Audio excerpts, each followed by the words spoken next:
Situated on the banks of Tapti, which follows an east to west itinerary, Surat has been a bustling industrial city for ages.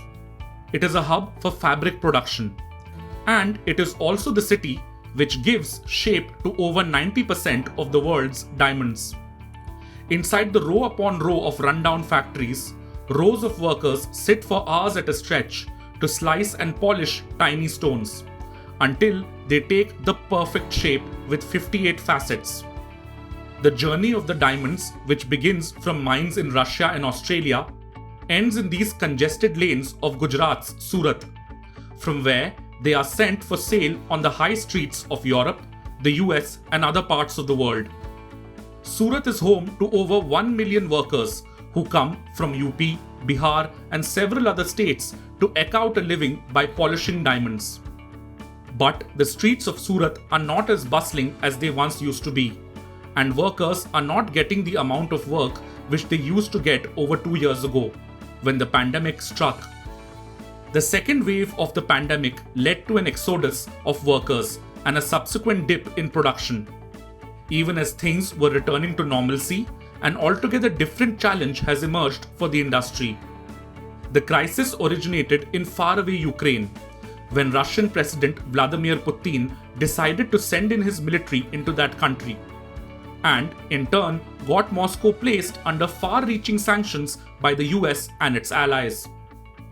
Partly owned by the Russian government, the world's largest diamond mining company, Alrosa, also came under sanctions. It accounts for 40% of the world's rough diamonds supply in volume and 30% in value.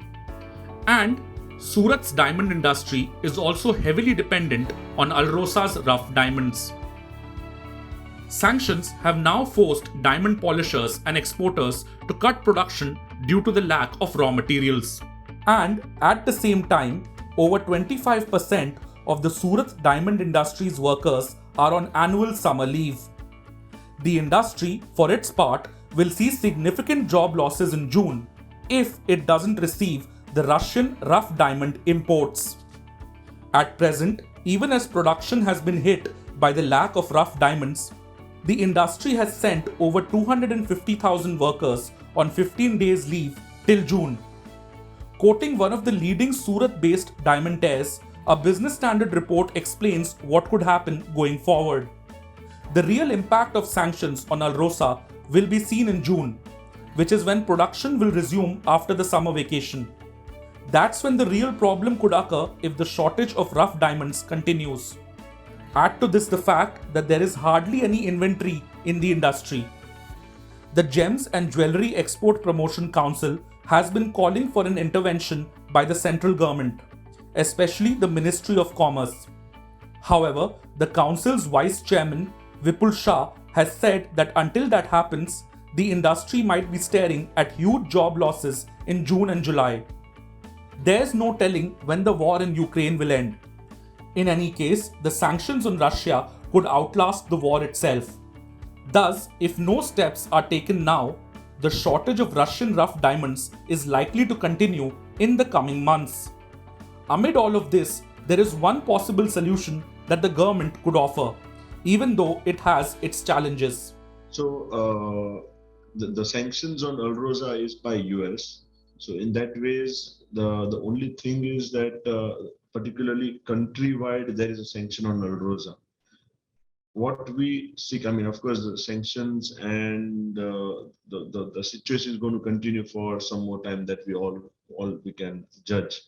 So what we can see is that if there is a payment option to Russia from India, if that is the way created from Indian government side, probably then the industry could have been in a better position in coming times. That's what we feel. Yeah, it will help. That way is not open yet to diamond industry. It's open to other more essential products.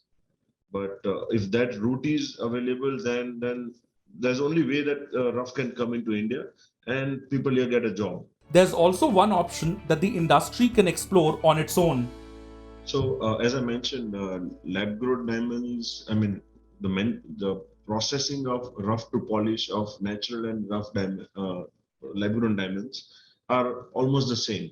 So the tools required, the skill set required, and the people required will almost be the same. What we have seen in the past is already in last 2 years because of COVID, who had problems with, financial issues with natural diamonds being in the industry. They have easily switched to lab-grown diamonds, and they have been like fairly doing well today. So similar situations we can see in the current situation as well, where those people who are heavily dependent on Russian goods only in their factories, probably they couldn't have more rough from Russia. They can switch to lab-grown diamonds easily with their current setup. However, lab grown diamonds might not prove to be an immediate alternative if US sanctions on Alrosa continue. As the Business Standard report highlighted, it takes 6 to 8 months to set up a laboratory to grow diamonds, and the actual production begins after almost a year. Known for polishing 9 out of 10 diamonds in the world, Surat houses roughly 6,000 diamond polishing units that employ nearly 1 million workers and clock up an annual turnover of $21 to $24 billion, or 1.6 to 1.7 trillion rupees. A disruption in supply chain will not just hit the revenue but also leave thousands of workers unemployed. This industry's good health is of great importance. If you like this video, share it and subscribe to Business Standard. For more news, views and insights, log on to www.business-standard.com. Do also follow us on YouTube, Twitter, Facebook, Instagram, Telegram and LinkedIn.